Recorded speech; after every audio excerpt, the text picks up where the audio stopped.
Alors bonjour à tous et bienvenue dans cette nouvelle vidéo. Et ici nous avons petite Lélou. Oui. Ah ma chérie. Dis-moi bonjour.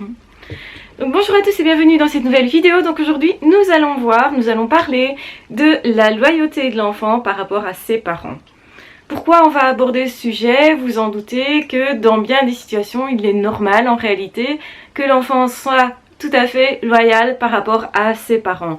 Il y a des situations évidemment où cette loyauté peut poser question. On peut se demander pourquoi cet enfant continue de défendre ses parents qui par exemple ne sont pas toujours bienveillants, qui pourraient par exemple être maltraitants. Donc prenons d'abord le cas de l'enfant qui est bien traité. Forcément l'enfant quand il est tout petit, quand il est né, il est forcément quelque part reconnaissant d'être en vie, il se bat pour sa survie et forcément il comprend ce qu'il vit, c'est-à-dire qu'il sait qu'il dépend de ses parents pour être nourri, pour être changé, pour être protégé. Donc l'enfant quand il est né, il est vulnérable. Nous en tant qu'être humain, c'est vrai que on reste dépendant plutôt pas mal de temps par rapport aux autres mammifères et donc forcément qu'il y a une certaine loyauté qui va s'installer.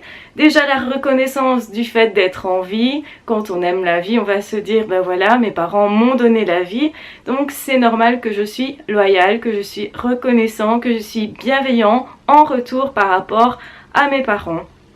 Aussi il y a l'idée entretenue en société que d'office des parents ce sont des personnes qui vont nous aimer toute notre vie, qui vont nous protéger, qui vont nous prodiguer tout ce qui est bon soin justement pour assurer notre survie, mais pas que, qui vont aussi nous accompagner dans la vie, normalement nous aider face aux difficultés, nous donner le meilleur de ce qu'ils pensent être le meilleur pour nous, donc c'est-à-dire les armes, les outils pour nous défendre, psychologiquement aussi pour justement arriver à nous en sortir. Donc ils vont nous donner des repères, ils vont nous mener dans le monde vers quelque chose de plus serein, ils vont nous accompagner. Bien sûr qu'ils ne font pas nos expériences à notre place et on a cette période particulière qui est l'adolescence où justement on peut remettre en question ce qui vient de nos parents et le comparer avec ce qui vient de nos pères, c'est-à-dire des personnes de notre âge qui défendent éventuellement d'autres idées. Donc d'une part on a envie d'être autonome parce qu'on va devenir adulte et on sent que quelque part on commence à avoir les capacités en tout cas physiques pour s'alimenter par soi-même, pour se débrouiller dans pas mal de situations. Donc on a dépassé l'état de dépendance si vous voulez, en tout cas biologique. Mais en même temps, généralement, il y a une certaine dépendance qui reste là, avec la peur de ne pas s'en sortir dans certaines situations, le besoin toujours d'être rassuré éventuellement et d'aller chercher des infos, de l'aide auprès de quelqu'un. Donc on est, nous, en tant qu'êtres humains, principalement des êtres sociaux, des êtres qui cherchons la relation, qui cherchons aussi à se rassurer et à se faire accompagner quelque part pour justement gagner du temps, pour gagner en autonomie. Donc vous l'aurez compris, les parents sont multiples, donc ça veut dire qu'il y a bien des sortes de parents différents et l'enfant au départ, il n'a comme référence que ses propres parents. Donc si une situation est dysfonctionnelle, il s'en rend pas trop compte tout de suite, il va s'en rendre compte en comparant, en allant par exemple loger chez des petits copains, des petites copines, etc. Et ça explique que l'enfant, même s'il est maltraité, il ne se pose pas tellement la question d'être loyal ou pas par rapport à ses parents. Ça dépend aussi comment les parents vont entrer en relation. Donc forcément les parents maltraitants sont aussi généralement en partie manipulateurs, en partie en tout cas vont se positionner de façon particulière justement à rendre souvent responsable l'enfant. Par exemple, les parents qui consomment, qui sont toxicomanes, qui sont alcooliques, etc., généralement ne sont pas responsables et donc l'enfant peut prendre le relais justement à ce niveau-là. Et c'est ce qu'on appelle la parentification, c'est-à-dire que c'est l'enfant qui prend le rôle du parent par rapport à son parent, qui va en fait justement mener la vie de famille. Par exemple, c'est l'enfant aîné qui va s'occuper de ses frères et sœurs, qui va leur faire à manger, qui va s'occuper du ménage. qui va s'organiser pour faire les courses ou pour aider pour les devoirs, des choses comme ça. Donc il y a des enfants qui prennent beaucoup de responsabilités. Parfois c'est dû seulement au fait qu'il y a des familles nombreuses, donc c'est pas nécessairement parce que les parents sont maltraitants, ça peut être aussi des parents quelque part qui sont trop absents ou trop pris, ou qui justement vivent des situations difficiles, compliquées psychologiquement, comme des deuils, etc. Et donc comme ça vous avez des situations qui font que les enfants prennent parfois à charge trop de choses par rapport à ce qu'ils auraient dû prendre normalement à cet âge-là en tout cas. Donc quand on compare d'une famille à l'autre, il y a forcément des différences. Est-ce qu'on est égaux? Bien sûr que non. Et parfois on peut être dans une famille très aimante et interpréter ça aussi pas nécessairement comme étant hyper aimant, donc ça dépend aussi un petit peu de chaque situation. Bien entendu, on revient à la loyauté de l'enfant qui généralement estime que comme ses parents lui ont donné la vie, ils vont forcément être loyaux. Généralement aussi dans la plupart des cultures est entretenue l'idée que l'enfant doit justement respect à ses parents. Normalement l'inverse est vrai aussi, et c'est pourquoi on se retrouve parfois dans des situations où on va dire c'est plutôt bizarroïde, dans le sens où les enfants sont maltraités physiquement, moralement, ça peut être même extrême, et où l'enfant va passer son temps à masquer le fait d'être maltraité. Alors il y a plusieurs choses qui jouent. Il y a effectivement la loyauté de l'enfant par rapport à ses parents, le fait que l'enfant ne sache pas nécessairement que ce n'est pas comme ça que ça doit se passer. Aussi, l'enfant interprète la violence des parents comme étant de l'amour, le confond avec de l'amour, parce qu'en fait c'est plus terrible pour un enfant de ne pas du tout d'avoir d'attention que d'avoir une attention négative, donc de l'agressivité est préférable. Donc ça a été prouvé par bien des psychologues justement, que l'enfant pour survivre doit avoir de l'attention. Ce qui peut se produire aussi, c'est que l'enfant ressente de la culpabilité par rapport à la violence reçue, donc se sent responsable de cette violence. Donc ça c'est un cas très fréquent. Les enfants maltraités généralement mettent du temps à comprendre qu'en fait ils ne méritaient pas ça. Donc parfois il y a une confusion comme ça à l'intérieur de l'esprit de l'enfant qui pense mériter le mauvais traitement. Par exemple, l'enfant n'a pas eu la moyenne à l'école ou les points imposés par les parents, demandés par les parents, ce qui crée de la violence chez le parent. En réalité, ce qui crée la violence, c'est un mécanisme qui est autonome, donc c'est pas réellement le fait que l'enfant n'ait pas atteint tel ou tel résultat, vraiment c'est autre chose, une autre frustration qui vient du passé du parent, qui se traduit par une violence sur l'enfant, et ça l'enfant ne comprend pas en fait qu'il n'est pas responsable. Il va interpréter comme étant lui qui a fait une mauvaise action, ou lui qui est assimilé à quelque chose de mauvais. Si vous voulez, c'est lui qui se dégrade, c'est lui qui pense ne pas être suffisamment bien, suffisamment bon, suffisamment intelligent, suffisamment apte. Et donc en fait le problème de ces enfants maltraités, c'est que généralement ils vont intégrer le fait qu'ils ne sont pas dignes d'amour et peut-être même pas dignes d'exister. Donc ils sont dans des relations plutôt de dépendance, où ils cherchent en tout cas à avoir de l'attention de l'autre personne. Ils vont forcément reproduire ça aussi plus tard, donc c'est-à-dire être par exemple dans de la dépendance affective, où l'enfant en fait a peur d'avoir une opinion propre et du coup va étouffer tout ce qu'il ressent, va cacher tout ce qu'il ressent, va du coup se déconnecter de lui-même pour faire comme l'autre veut et s'en référer continuellement à ce que l'autre voudrait ou à ce qu'il pense que l'autre voudrait. Donc il essaye constamment de satisfaire les autres, en tout cas d'éviter l'agressivité, de la prévenir et d'anticiper effectivement tout comportement avant-coureur, tout signaux avant-coureur. Donc l'enfant apprend à anticiper. Généralement les enfants maltraités développent encore plus l'empathie, donc la facilité à identifier justement ce que l'autre vit, ressent, etc. Parce que de ça, de cette capacité dépend leur survie, dépend si vous voulez leur adaptation. Donc ce sont des enfants qui vont se suradapter, qui vont être dans la dépendance affective, qui vont s'effacer, qui vont s'oublier, qui vont éviter de donner leur avis propre et qui vont aller jusqu'à ne plus savoir quels avis propres ils auraient. Donc ce sont des enfants qui à l'âge adulte sont très effacés, très manipulables, qui ont peut-être aussi peur toujours de l'agressivité, qui doutent de leur droit d'exister et donc qui ont besoin de beaucoup de reconnaissance et qui vont demander à l'autre peut-être de le prendre en charge parce que justement c'est une position qu'ils n'ont pas eu enfant et qui pour eux correspond à de l'amour. Donc ils vont constamment essayer d'être utiles aux autres. Ça peut être hyper gentil, être justement hyper tolérant. Et ça veut dire trop, ça veut dire que normalement un individu, adulte en tout cas, il sait se défendre, il sait se nourrir, donc il ne doit plus être dépendant. Donc effectivement, enfant, cet enfant-là s'est adapté, il y a la loyauté, donc le fait de cacher la violence, de toujours dire à l'extérieur que tout va bien, parce qu'en fait sinon ils ont peur des représailles, ils ont peur donc de subir d'autres violences, ils ont peur aussi de dénoncer, d'aller jusqu'à dénoncer en justice. C'est quelque chose de particulier pour l'enfant parce que pour lui il fait offense à son parent et il ne comprend pas nécessairement qu'il serait bienvenu de se défendre à ce moment-là, parce que pour l'enfant il n'a pas de valeur propre, si vous voulez.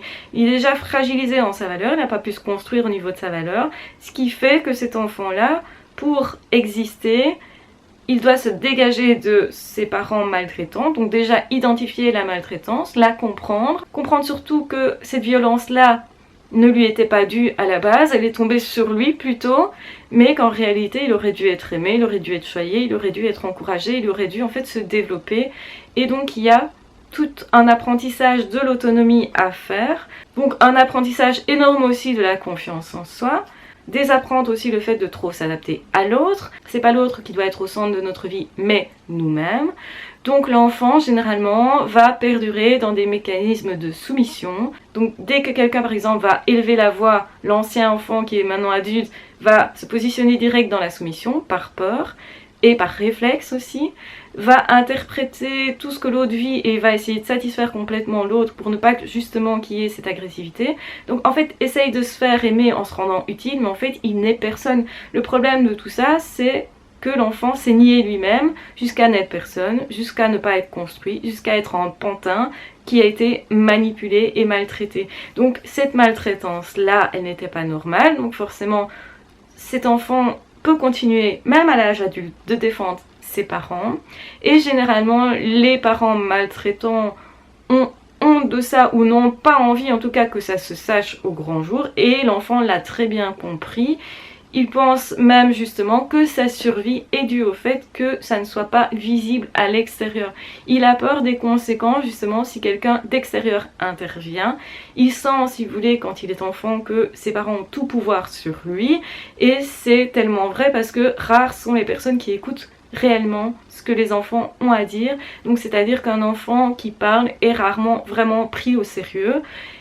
Et un enfant qui a l'audace de déclarer la maltraitance est déjà un enfant qui a un minimum confiance en lui, qui comprend déjà qu'il y a un gros problème. Donc ce ne sont pas tous les enfants.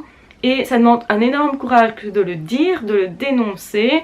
Et surtout, l'enfant a peur des conséquences, ne sait pas trop bien vers quoi il s'oriente. Il faut qu'il arrive à faire confiance. Or, généralement, la confiance, il ne l'a déjà pas en ses parents, puisque les personnes qui doivent le protéger, normalement, ne le protègent pas. Donc c'est un enfant qui est beaucoup plus sous les feux des projecteurs au niveau manipulation. Donc c'est un enfant qui sera peut-être plus propice à la manipulation parce qu'il ne sait pas se défendre, parce qu'il se positionne en position justement de soumis. Et donc, eh bien, il y a des personnes qui vont détecter ça directement et qui vont encore plus s'acharner sur cet enfant-là, par exemple à l'école. Donc ça veut dire qu'un enfant qui est maltraité à la maison va potentiellement plus facilement être manipulé à l'école, donc avoir du harcèlement scolaire ou être harcelé dans d'autres milieux comme les camps scouts et des choses comme ça, ou au sport. Donc en fait, c'est un enfant qui justement ne sait pas se positionner. Donc, quelque part, il n'a pas plein pouvoir sur sa vie, il ne s'est pas développé au niveau personnalité. Généralement, c'est un enfant très effacé, soumis, qui a un problème à savoir vraiment ce qu'il pense, ou en tout cas, surtout, à le dire. Donc, c'est un enfant qui va tout garder pour lui, qui a du mal à dire ses émotions, qui plus tard, justement, quand il va tomber amoureux, par exemple, aura un mal fou à se révéler, à se dire à l'autre, à laisser l'autre avancer vers lui. Pourquoi il y a des problèmes amoureux? Parce que déjà ses premières relations ne sont pas de bonnes relations. Donc c'est un enfant qui a du mal à faire confiance et surtout un enfant qui a du mal à se faire confiance. Donc c'est quelqu'un qui va s'effacer complètement, qui va se faire vide, creux et potentiellement souffrir de ce qu'on appelle la dépendance affective. C'est quoi la dépendance affective? C'est se nier soi-même au point de ne plus exister, de se faire creux pour accueillir l'autre. Et c'est l'autre qui va prendre toute la place. Donc cet enfant-là va potentiellement plus facilement tomber sur quelqu'un qui est très arrogant, qui prend beaucoup de place, qui dit mieux savoir que tout le monde, qui est peut-être aussi maltraitant, qui est peut-être aussi très autoritaire, violent ou avec des addictions, des choses comme ça. Pourquoi? Parce que l'enfant, en fait, de par son positionnement, va en tout cas faire en sorte d'être plus facilement victime de ce type de personne. C'est un oiseau pour le chat, si vous voulez.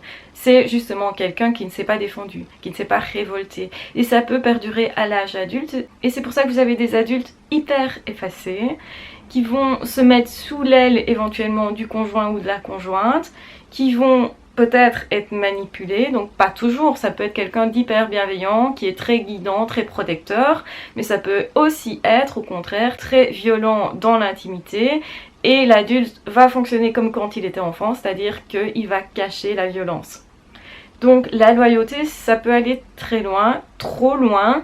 C'est normal d'être loyal par rapport à des personnes qui vous prodiguent des bons soins, qui vous aident à être en vie, qui vous aident en fait à survivre, parce qu'au départ l'enfant tout petit il ne sait pas faire autrement que de faire confiance, en tout cas il n'a pas d'autre choix que justement dépendre des autres. Donc à ce moment-là, enfant, c'est tout à fait normal, mais à l'âge adulte, la dépendance elle n'est plus normale dans le sens où l'adulte doit comprendre que il a main mise sur les choses. Donc développer son autonomie, c'est aussi faire confiance à ce que l'on peut gérer ou pas. Et généralement, ce type d'enfant, il y a un problème à se faire confiance et à se dire oui, je suis capable de m'en sortir moi tout seul en fait. Je peux aussi aller demander de l'aide, mais pour demander de l'aide, il faut faire confiance. Donc c'est un enfant qui va devoir travailler évidemment sur ce qu'il a vécu par rapport à ses parents-là, par rapport à son passé, par rapport aussi éventuellement au harcèlement. Et ce sera peut-être plus facile de se dire j'ai été maltraité à l'école. Donc la première chose qui est vue, c'est peut-être pas ce qui est le plus difficile à accepter, c'est-à-dire l'agressivité à l'école par les petits copains et les petites copines. Peut-être la première chose dont l'enfant devenu adulte va prendre conscience et va se dire si je réagis comme ça, c'est parce que j'ai été maltraité enfant par mes camarades de classe. Mais en fait, la vraie racine, c'était pas ça, c'était déjà les problèmes familiaux qui ont été un terreau fertile malheureusement pour tout ce qui est maltraitance, harcèlement, etc. Donc comprendre ça, c'est comprendre toute son histoire, c'est vraiment retrouver ses racines qui étaient justement dans ce cas-ci mauvaises, puisqu'il y a de mauvaises expériences, et c'est se dire ok, maintenant je dois me construire au niveau personnalité, comprendre que je dois me définir aussi en termes de personne, ça veut dire qu'est-ce que je choisis, quelles sont mes valeurs. Donc j'ai le droit d'avoir mes propres valeurs, j'ai le droit d'avoir mes propres occupations, passe-temps, etc. Parce qu'il est probable que cet enfant qui est devenu adulte, qui est toujours en lien avec ses parents, va toujours être dans un rapport de force avec ces parents-là, dans le sens de soumission. C'est-à-dire que les parents peuvent continuer d'interférer dans la vie de l'enfant, au point d'imposer à l'adulte de faire ceci ou ça, ou d'avoir telle ou telle priorité, ou même de mettre en parenthèse tout ce qui est vie familiale, ou de couple, etc., au point de ne jamais avoir eu d'amis, d'amants, etc., etc. Donc la vie de couple peut en souffrir énormément, la vie amicale aussi, relationnelle, professionnelle, tout peut souffrir à partir du moment où cet adulte qui a maintenant plein pouvoir sur sa vie continue de donner une légitimité à la vie de ses parents et continue de faire comme les parents voudraient. Donc la priorité des parents n'est pas nécessairement la priorité de l'enfant maintenant devenu adulte. Donc autrement dit, cet adulte-là, pour se construire, va peut-être devoir faire sa crise d'adolescence si elle n'a pas été faite, c'est-à-dire se définir en tant que personne propre avec des désirs propres qui sont différents ou pas d'ailleurs de son environnement. C'est-à-dire qu'on choisit, tiens, moi je suis ok avec ce que l'autre là-bas a comme avis, ou bien je ne suis pas ok avec, ou je choisis quelque chose qui est entre les deux, parce qu'il y a aussi cette possibilité-là. Et donc c'est une personne qui doit se définir par elle-même et se dire maintenant j'ai décidé d'être comme ça parce que mon caractère c'est d'être comme ça, je me différencie, je suis pas mes parents, je suis pas mon milieu familial, moi je décide à chaque instant de ma vie ce qui est prioritaire pour moi. Donc ça peut être une personne qui va se dire ok, par exemple mes parents voulaient que je sois médecin et moi je veux être artiste. Comme moi je veux être artiste, peut-être qu'au départ de ma vie je n'ai pas osé m'opposer à mes parents, et peut-être que j'ai fait des études de médecine, ce qui ne m'empêche pas à l'âge adulte de changer de boulot et au final de faire des activités artistiques. Ça, c'est une position où on commence à reprendre pouvoir sur sa vie. Donc, c'est-à-dire que son avis devient prioritaire par rapport à ceux des autres, de l'environnement. Et surtout, si ces parents-là ont des avis qui, en fait, ne sont pas bons pour nous. Comme justement, nous pousser à être ce qu'on ne veut pas être, ce qui est opposé à ce qu'on ressent. Et donc, le problème de tous ces enfants-là et ces adultes-là, c'est qu'au final, ils ont fonctionné à contre-courant de ce qu'ils étaient vraiment. Ils ont oublié de se questionner sur qui ils sont et qui ils veulent être. Ce sont des choix à faire. Donc il n'est jamais trop tard pour faire ces choix-là. Mais à un moment donné, il va falloir se poser les vraies questions. C'est-à-dire, qu'est-ce que je veux faire? Qu'est-ce que je veux être? Qui je veux être? Qui je veux fréquenter? Qui je décide de fréquenter? C'est pas parce que un tel a décidé que j'aurai X enfants ou que je n'aurai pas d'enfants que je suis obligée de décider la même chose. C'est pas parce que ces parents-là ne veulent pas que je fréquente telle ou telle personne que je décide la même chose. Alors ça demande du cran, ça demande justement de construire sa personnalité. Donc c'est parfois se construire en opposition aux autres et c'est tout à fait normal dans le cas où vous avez des parents qui sont maltraitants. Donc le problème de certaines personnes, ce serait de continuer d'être loyal par rapport à ces parents-là, de continuer de faire comme eux veulent et au final de ne jamais vivre sa vie, de ne jamais faire ses choix, d'avoir toujours l'impression de s'être sacrifié et au final devenir aigri de ça ou en tout cas d'avoir une colère au fond de soi qu'on n'ose même pas exprimer parce qu'on est resté enfermé avec ça pendant longtemps. Donc cet enfant qui est devenu adulte doit apprendre à être autonome, à avoir ses propres avis, à déterminer ce qui est lui et ce qui n'est pas lui, à ressentir ce qui le pousse à aller vers telle ou telle personne, telle ou telle action, telle ou telle vie professionnelle, telle ou telle vie tout court. Donc, autrement dit, cette personne doit trouver sa boussole intérieure pour la suivre et ne pas faire fi de ses sensations, c'est-à-dire de se mettre en priorité. Généralement, c'est la difficulté de ce type de parcours et aussi, du coup, c'est je vis ma vie et peu importe ce qu'en pensent les autres, même si ce sont mes parents. Ça, c'est vraiment la façon de penser qu'il faudrait quand on a été maltraité. Parce que ses parents peuvent encore être maltraitants actuellement, même si la personne a passé 50, 60 ans. Donc, parfois c'est pas le cas. Parfois les parents ont été maltraitants dans le passé et ne le sont plus à l'heure actuelle. Ils se sont remis en question, mais il y a des personnes qui se remettent pas en question. Donc à ce moment-là, c'est à vous toujours à prendre votre vie en main si vous êtes cet enfant maltraité en tout cas. Donc être loyal, oui, jusqu'à un certain point. Parce que effectivement la maltraitance n'est pas à autoriser, à permettre. Et il n'est jamais trop tard pour dire stop, je ne veux pas ça, je ne cautionne pas ça. Voilà, je vous embrasse bien fort, je vous aime très fort, j'espère que cette vidéo vous aura été utile, j'espère que vous prenez soin de vous, que vous prenez aussi vos propres décisions, que vous avez l'audace d'être qui vous êtes, tout simplement parce que vous l'avez choisi, parce que vous avez décidé que votre vie, elle vous appartient et elle n'appartient à personne d'autre et que vous devez être la personne principale de votre vie. Je vous embrasse bien fort, je vous aime très fort, prenez soin de vous, n'hésitez pas à partager la vidéo si vous pensez qu'elle peut être utile à quelqu'un, n'hésitez pas à commenter et de toute façon on se retrouve très vite dans d'autres vidéos ou dans d'autres podcasts. Ciao, bye bye!